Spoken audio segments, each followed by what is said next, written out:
With love and light. मैं आप सभी का स्वागत करती हूँ मेरे इस channel my Shiv Shakti journey पर। आज की इस वीडियो में मैं आपको बताऊंगी इस ट्विन फ्लेम जर्नी में आपके काउंटर पार्ट आपको किस तरह से मिरर करते हैं। जब हम अपने काउंटर पार्ट से मिलते हैं तो वो हमें छोटी छोटी चीज़ पर ट्रिगर करते हैं, वो हमें डायरेक्टली बोलते हैं, पर उस वक्त हमारी बिलीफ सिस्टम वैसे रहती है, या फिर मैं बोलूँ ईगो, दोनों में से कुछ भी हो सकती है, या फिर मैं बोलूँ तो आपके संस्कार आपके वैसे रहते हैं कि आपको लगता है कि नहीं, इस सिचुएशन में अगर ऐसा है, अगर मैंने ऐसा जाना है कि इसे ऐसा होना चाहिए तो यही सही है, आप बदलो। तो उनके लिए भी तो वही संस्कार है, तो उनको भी लगेगा कि नहीं यही सही है।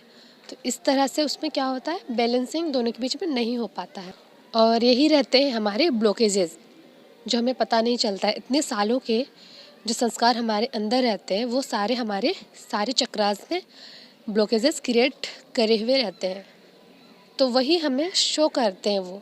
तो सबसे पहला काम ये डीएम को मिलता है कि वो डीएम के सोल को पता है कि मुझे अपना काम कैसे करना है। तो जब अपने डीएम को देखते हो, उनमें जो खुशी है, उनमें जो गुस्सा है, उनमें जो नेगेटिविटीज़ आ रही है, चाहे फिर वो शक की हो, या फिर आप पे ट्रस्ट नहीं कर रहे हैं, या फिर इनसिक्योरिटीज़, फियर, जितनी भी सारी चीज़ें हैं वो सारी आपकी है, और वो उनसे रिफ्लेक्ट बैक होके आपको दिखाई जा रही है कि ये जो सारी नेगेटिविटीज़ है ये उनकी नहीं, ये आपकी है। तो आपको इस एरिया पे वर्क करना है। अब जैसे मैं बोलूँ कि कोई एक नॉर्मल रिलेशनशिप ले लो, तो किस तरह का झगड़ा होता है, ये सारी चीज़ें तो हम सब एक्सपीरियंस किए हुए हैं आज तक।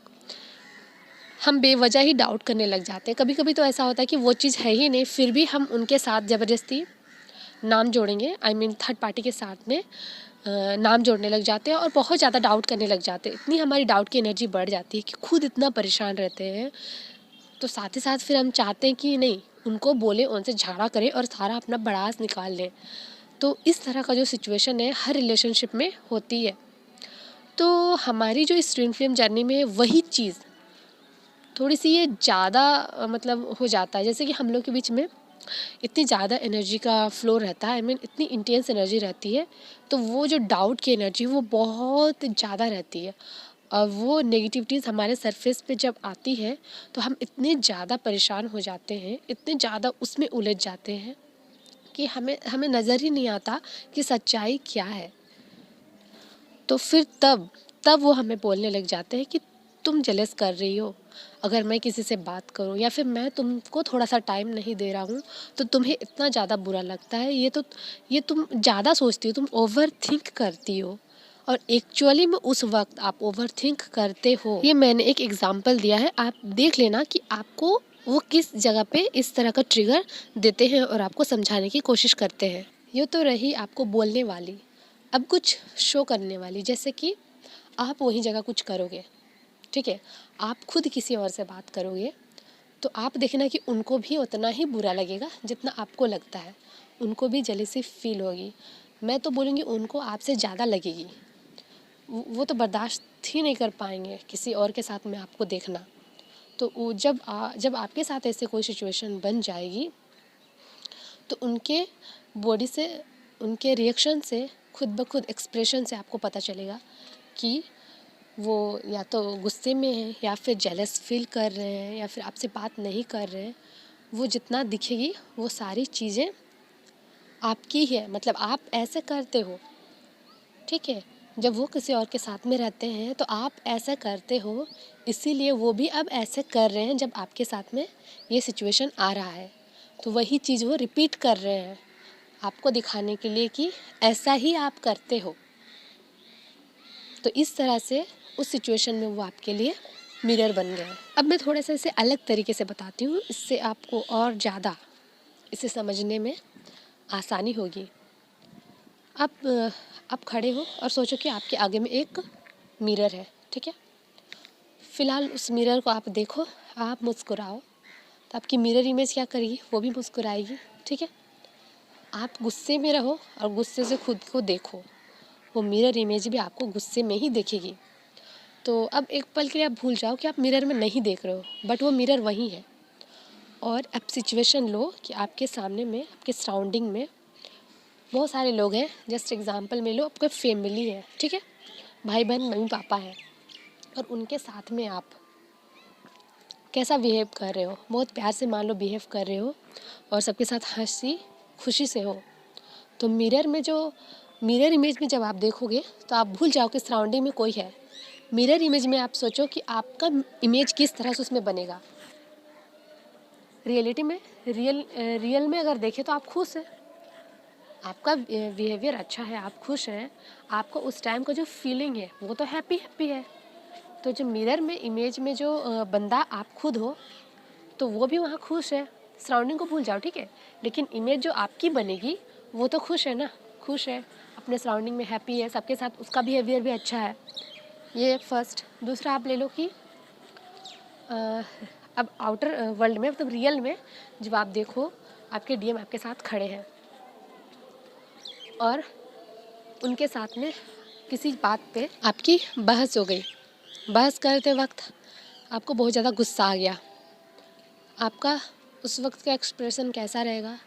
तो गुस्से वाला मूड रहेगा, एकदम मुँह शक्ल किस तरह से बन गया होगा, अजीब, एकदम गुस्से से लाल, फ्रस्ट्रेशन, इरिटेशन, जो भी आपके उस वक्त के इमोशंस आते हैं वो सारे आपके रियल में हैं। बट जब मिरर इमेज में जब आप देखो और सराउंडिंग को भूल जाओ कि अगल बगल डीएम है या कोई है, लेकिन आपका जो इमेज है उस आईना में जो दिख रहा है वो किस तरह का है? वही फ्रस्ट्रेशन है, इरिटेशन है, जो अलग अलग तरह की इमोशंस है, वो गुस्से से भरा हुआ है, वो चिल्ला रहा है किसी पे। सराउंडिंग्स भूल जाओ, किसी पे तो चिल्ला रहा है, तो वो उस वक्त का जो इमोशंस आपके जो बाहर में है वही चीज़ मिरर में इमेज बन रही है, और उस इमेज को सोचो कि वो है आपका डीएम। आप इधर किसी के साथ भी चिल्लाओगे, जो भी करोगे, जो भी उस वक्त का जो आपका फीलिंग है, इमोशन है, वही चीज़ आईना में दिखाएगा। बाहर में आपके सराउंडिंग्स हैं, लेकिन आईने में सराउंडिंग को भूल जाओ, लेकिन आप खुद की इमेज को देखो। आप इधर चिल्लाते हो और गंदा सा शक्ल बनाते हो, तो आईने में भी गंदे वाली शक्ल अपने आप बन जाएगी। आप आईना देखो चाहे नहीं देखो, इमेज है तो वो बन जाएगी। लाइक ऐसी इमेज, आईना हर जगह सोचो कि आईना ही आईना है, आप उसको नहीं देख रहे हो, लेकिन आईना में जो इमेज आपकी बन रही है वो गंदी वाली बनेगी। आप अगर प्यार करते हो अपने फैमिली से, तो आपके अंदर उस वक्त की फीलिंग कैसे है? प्यार वाली। इमेज आप देखो चाहे नहीं देखो, लेकिन अगर आपके सामने कोई आईना है तो उसमें इमेज आपकी बनेगी प्यार वाली। वो जो शक्ल है, वो जो इमेज है, उसमें अच्छा सा इमोशंस दिखेगा, वो बहुत ही प्यार से खुश है, ठीक है। तो वो जो आईना है वो ही आपका डीएम है। आप आप चाहे किसी के साथ भी डील कर रहे हो, चाहे जो भी आपके सामने सराउंडिंग्स क्यों ना बन रहे हैं, आपको उस वक्त का जो इमेज है वही आईना उनके थ्रू से आपको दिखेगा। चाहे पहले दिखेगा, चाहे बाद में दिखेगा, आगे पीछे जैसे भी करके वो दिखेगा ही दिखेगा। आप जो करते हो वो चीज़ आपको एक ना एक दिन वो दिखाएगा। और इसका एग्जाम्पल मैं अभी आगे बताऊंगी कि आगे पीछे का जो इमेज का जो मैं बोल रही हूँ वो किस तरह से मैंने जाना, और मुझे इससे बहुत ज़्यादा हेल्प मिली मेरी इस जर्नी में। खुद मेरे डीएम ने बहुत ज़्यादा हेल्प किया, और मैं चाहूँगी अभी जो मैं बताने वाली उस तरीके से आप भी अपने डीएम को देखो, डीएम के पर्सपेक्टिव को देखो, वो आपको क्या बताना क्या चाह रहे हैं, उनसे आपको क्या मैसेज मिल रही है, ठीक है। तो मेरे डीएम की एंट्री उस वक्त हुई जिस वक्त मैं अपने एक्स के साथ मतलब उससे अलग हो चुकी थी। पर होता है ना कि थोड़ा सा ऑन ऑफ उसके साथ मेरा रह रहा था, पूरी तरीके से मैं अलग नहीं हो पाई थी, और मेरे कार्मिक पैटर्न चल ही रहे थे। बहुत ज़्यादा झगड़ा होता था, उस सिचुएशन को मैं हैंडल नहीं कर पाती थी। वो मुझ पे मतलब हावी हो रहा था, उसका थोड़ा सा डोमिनेटिंग नेचर था, तो मुझे थोड़ा सा ये मुश्किल होता था सिचुएशन को समझना। तो उस वक्त वो मेरे डीएम मुझे बहुत ज़्यादा समझाते थे, और उस तरह से धीरे धीरे धीरे करते करते मैं उस सिचुएशन से बाहर निकली। पर उस वक्त जब वो मेरे पीछे पड़ गया था मेरा एक्स, तो मेरा जो बिहेवियर था मैं देखती थी, मतलब मैं उसको बोलती थी ऐसा मत करो, तुम तो ज़बरदस्ती कर रहे हो, अब तुम समझते रहो, मतलब जिस जिस तरह से मैंने अपने एक्स को बोला था। और ये बात मेरे डीएम को मैं बताती थी, बिकॉज़ वो इस सिचुएशन में मेरी हेल्प कर रहे थे। तो उनको ये चीज़ अच्छे से पता था कि वो लड़का अब मुझ पे ज़बरदस्ती कर रहा है, इस रिलेशनशिप में रहने के लिए मुझे फ़ोर्स कर रहा है, ब्लैकमेल कर रहा है। फिर कुछ भी जो भी बहुत से बहुत किस तरह से वो जो अपना दिमाग लगा रहा था। अब मैं यहाँ पे बुराई नहीं करना चाहती, पर उस वक़्त का जो था सिचुएशन वही मैं बता रही हूँ। तो वो उस तरह से वो कर रहा था, ये सारी चीज़ें मेरे डीएम को पता थी। तो जिस वक़्त मेरे और मेरे डीएम की झगड़ा उस वक़्त हम दोनों की झगड़ा हो गई, आई मीन जब सेपरेशन फ़ेज आ गया, बबल फ़ेज आने के बाद में, तो मैं भी ना अपने एक्स की तरह ही एक्ट करने लगी थी। मैं बहुत ज़्यादा ज़बरदस्ती वाले कंडीशन में आ गई थी, उस तरह के कंडीशंस उन पे लगा रही थी। नहीं, आपको रहना है तो रहना है, आप ऐसे नहीं कर सकते, आप मेरे साथ ऐसे धोखा मैं उनको इस तरह से जता रही थी जैसे कि मेरी गलती नहीं है, सिर्फ आपकी गलती है। और मैं उन पे सारा गिल्ट थोप रही थी। और जैसे मेरा एक्स करता था, एक्चुअली मैं उसी तरह का बिहेव अपने अंदर लेके आ गई थी, और वो चीज़ उनको मेरे अंदर नज़र आने लगी उस वक्त। और मैं देखती थी हर एक बात पे, मैं कुछ भी बोलती थी, तुम तो उसके जैसा कर रही हो, तुम तो उसके जैसा सेम बन गई हो, तो तुम उस जगह में थी तो तुम भी तो उससे पीछे छुड़वाना चाहती थी, अब तुम वही करोगी उसकी तरह, तो फिर मैं भी तो पीछा छुड़वाऊंगा ना, तुम मुझसे ज़बरदस्ती ऐसे कैसे कर सकती हो। तब मैंने उतना ध्यान नहीं दिया। फिर बहुत बाद में मैंने ही नोटिस किया कि जो चीज़ मैंने अपने मेरे एक्स के साथ किया, वो चीज़ सेम अब हम दोनों के साथ में रिपीट हो रहा है। तो इस जगह पे मेरे एक्स के अंदर जो जो चीज़ें थे वो मेरी अंदर आ गई है, और मेरे अंदर जो जो थी वो मेरे डीएम के अंदर आ गई है। मुझे वो अब मिरर कर रहे हैं। मैं जिस तरह से अपना बिहेव रखी अपने एक्स के साथ में, मुझे लगा कि वो मेरे साथ गलत कर रहा है तो मुझे अलग हो जाना चाहिए। तो मैंने अपने उस वक्त का एक्शन वैसा लिया। अब वो मुझे कि तुम उस वक्त ऐसा की थी तो उस हिसाब से मुझे भी अभी वैसा करना चाहिए, तुम तो अब मेरे साथ ऐसा कर रही हो। तो तब उसका जो रूप था ना, उसमें मैंने खुद को देखा कि ये अब मैं जैसा उस वक्त की थी वो कर रहे हैं। और वो डायरेक्ट बोलते थे कि अब तुम वैसा बन गई हो अपने एक्स की तरह।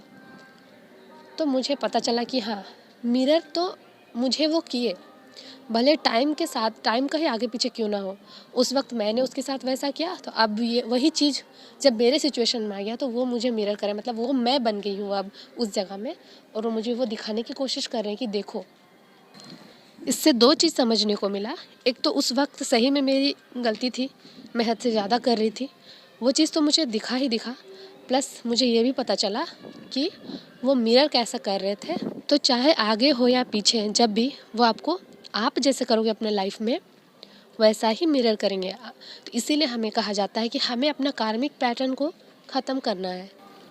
अब जैसे मेरा मेरा कर्म अगर मेरे मम्मी पापा भाई बहन किसी के साथ भी है, और जब मैं उनके साथ उसी तरह का बिहेव करने लगूंगी, तो वो आज नहीं तो कल अपने थ्रू से मुझे दिखाएंगे कि तुम ऐसा करती हो बाकियों के साथ। तो वो हमें सिखा रहे हैं कि तुमको कहीं कुछ नहीं करना है, तुम एक जगह शांत हो जाओ, ठीक है। और अगर वो नहीं भी दिखाएंगे खुद के थ्रू से, तो वो आपको डायरेक्टली बोलेंगे इस पर कि तुम्हारा रिलेशन ठीक नहीं है अपनी फैमिली के साथ में, उसे ठीक करो। आई मीन डायरेक्टली आपको बताएंगे कि आपको अपनी लाइफ में क्या चीज़ें सुधारनी है। अब अगर आप उनको ईगो दिखाओगे, आपके अंदर ईगो बहुत ज़्यादा बढ़िया है, तो वो भी आपको ईगो दिखाएंगे, ठीक है, हर चीज़ में। तो आपको पहले खुद को सुधारना है, ये नहीं कि उनको बताना है कि नहीं नहीं तुम ऐसे गलती करते हो। वो बस आपको दिखा रहे हैं कि ये तुम्हारी गलती है, आपके सोल को ये समझना है। और यही ईगो या फिर जितने भी सारे जो हमारे इमोशंस रहते हैं, जो ब्लॉकेजेस रहते हैं सारे चक्रास में, वही चीज़ें इस जर्नी में हमारी ब्लॉकेजेस बन जाती है। और मेरा ऐसे था कि मैं अपने एक्स के साथ में जब जब स्टार्टिंग में, जब स्टार्टिंग फेज जो था हमारा इस जर्नी का, उस टाइम पे मैं पूरी तरह से, जब मेरा ब्रेकअप नहीं हुआ था मेरे एक्स के साथ में, तो थोड़ा सा ऑन ऑफ होता रहता। तो जब जब मैं अपने एक्स के साइड जाती थी तो वो खुद मुझसे भागने लगते थे, यानी कि मैं भाग रही तो वो भी भाग रहे हैं, चाहे जितना भी प्यार क्यों ना हो। तो ये थे कि हम अपने कार्मिक पैटर्न कैसे उलझे रहते हैं, उस सारी चीज़ों को वो शो करते हैं। बट एक सवाल जो सबके मन में रहता है कि अगर हम अपने डीएम के साथ में जब हद से ज़्यादा प्यार करने लगते हैं, तब वो क्यों मिरर करते हैं। तो एक वक्त के लिए आप समझ लो कि आपके डीएम भी आपके कार्मिक है, ठीक है, एक वक्त के लिए आप समझ लो। तो जिस तरह से जब आपके एक्स थे तो आप उसको सिर्फ ओवर गिविंग करते थे, बस देने का काम है, अपना तो कुछ सेल्फ रिस्पेक्ट आप तो भूल गए। तो वही चीज़ जब डीएम आपकी लाइफ में थे तो उस वक्त भी मतलब जब बबल फेज था तो आप इतने उलझ गए उसमें कि आपने अपना सेल्फ रिस्पेक्ट का नहीं सोचा। तो इस वक्त आपकी सेल्फ लव एकदम नहीं है, मतलब इस वक्त पे क्या है कि आप जो आपके जो कार्मिक पैटर्न जिसके साथ में भी रहते हैं वो जिस तरह से आपके बिहेव करने लगते हैं वो सारा क्वालिटीज़ तो आपके अंदर आ जाता है, ठीक है। तो वो सारी चीज़ें जब वो देखते हैं तो उनको ये चीज़ पता चल जाता है कि अब ये उस तरह से बिहेव करने वाला है मेरे साथ में। तो जिस तरह से इसका हाल हुआ मैं अपना हाल वैसा क्यों करूं, कोई मुझ पे इतना ज़्यादा हक क्यों जताएगा। और मतलब हद से ज़्यादा जब करने लगता हम लोग सब जानते हैं कि वो प्यार नहीं होता। किसी को हम जब अपने ही बंधन में बांध के रखना चाहते हैं, फ्रीडम नहीं देते, अपना डोमिनेटिंग नेचर शो करने लगते हैं तो वो प्यार नहीं होता। वी ऑल नो दैट कि love is all about freedom, love is all about giving respect to each other.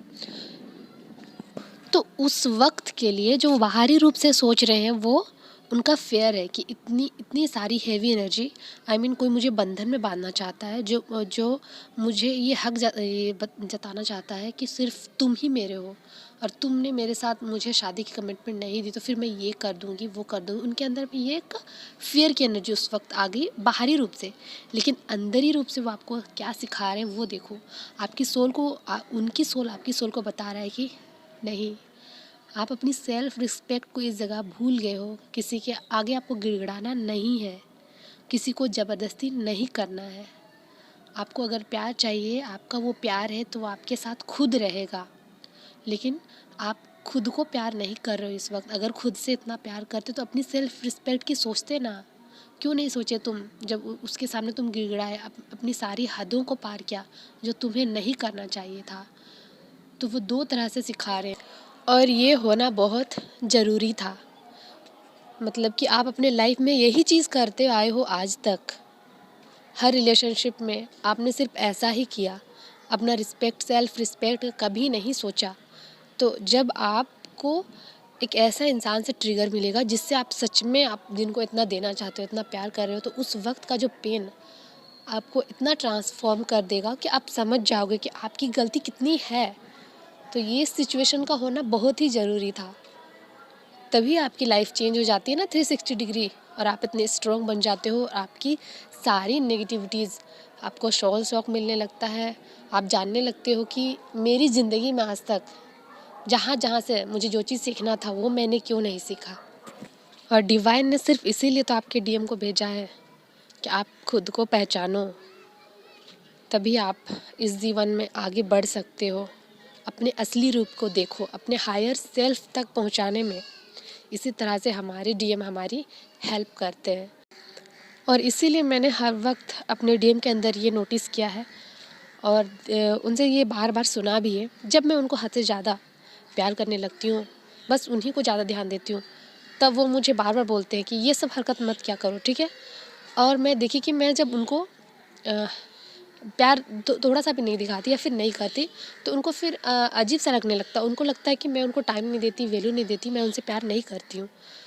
तो इसके बीच में जो एक बैलेंस है ना कि आपको देना भी है कभी कभी, आई मीन प्यार तो हमेशा करना ही है, बट शो करना है कैसे। आपको ओवर एनर्जी नहीं देनी है, कभी कभी देनी है। तो इस तरह से आपको बैलेंसिंग करना सिखाया जाता है अपने इस लव लाइफ में, साथ ही साथ अपने खुद के लाइफ में, ताकि उनको भी टाइम दो जब उनका टाइम है, और बाकी टाइम में आप वो चीज़ करो जो आपके लिए ज़रूरी है इस लाइफ में। वो तो है ही है, पर जब आप उनके साथ रहते हो तो आप खुद की हेल्थ को भूल जाते हो, अपना करियर भूल जाते हो, अपना फैमिली भूल जाते हो। तो वो चाहते हैं कि जो खाली टाइम है उसमें आप अपनी अपनी जो एनर्जी है उसको सही जगह पे लगाओ। यही चीज़ तो आपको बैलेंस करनी है। और इसके साथ साथ आपको अपनी क्रिएटिव साइड पे इसलिए बोला जाता है कि आप वहाँ ध्यान दो। अगर आप अपनी एनर्जी अपनी क्रिएटिव साइड पे लगाते हो तो इससे आप और ज़्यादा खुश रहोगे, लव की एनर्जी में रहोगी। आई मीन खुद से बहुत ज़्यादा प्यार करने लगोगे। आपको हमेशा लव की वाइब्रेशन में रहनी है। सबको प्यार ही प्यार देना है। अपने सराउंडिंग में जितने लोग हैं सबको प्यार ही दोगे तो आपका जो उस वक्त का इमोशन है वो प्यार का ही रहेगा। तो आईना में जो इमेज बनेगा, आई मीन डीएम, उनके थ्रू से आपको वही दिखेगा, प्यार वाली फीलिंग ही आपको नज़र आएगी। इसलिए आपको सबके साथ अच्छे से रहना है। तो जिस वक्त आप बहुत ज़्यादा प्यार करो, अपनी सेल्फ रिस्पेक्ट भूल गए, खुद को प्यार ही नहीं कर रहे हो, तो ऑब्वियसली आप खुद से भाग रहे हो। तो खुद से जब आप भागोगे तो मिरर इमेज कैसा बनेगा? डीएम जो आपका इमेज है वो भी दिखाएगा कि वो भाग रहा है कहीं और। अब मैं एक और इंसिडेंट आपसे शेयर करना चाहती हूँ। जैसे कि सेपरेशन फेज जब था हमारे बीच में, तो मैं मेरे एक्स से मिलने के लिए गई। तो उस टाइम उनसे मेरा एक फ्रेंड वाला रिलेशन बन गया था। मैं सिर्फ एज ए फ्रेंड मिलने के लिए गई थी। बट जो मेरे डीएम यहाँ मिरर किए वो मतलब उनकी एक फ्रेंड थी, बट उनके साथ में मेरा मैं थोड़ा सा मुझे इनसिक्योर फील होता था जब वो उनके साथ में रहते थे। तो वो भी वहाँ चल गए उनसे मिलने के लिए। तो जब हम दोनों एक साथ थे तो हम दोनों कहीं इधर उधर, उन लोगों से उतना हम लोग का कुछ था नहीं। बट जैसे ही मैं वो चीज़ स्टार्ट की फिर वो खुद ही करने लगे वो चीज़। तो आप समझ लो कि एक सर्कल शेप है और उस सर्कल के शेप में सारे लोग खड़े हुए हैं एक घेरा बना के, और उसके जो सेंटर पार्ट में आप हो, जो लीड रोल है आपका, आप हीरो हो। और यहीं से आपको लोग मिरर करेंगे, सारे लोग। आप जैसा बिहेवियर रखोगे सबके साथ में वो लोग भी आप ही को रिफ्लेक्ट बैक करेंगे।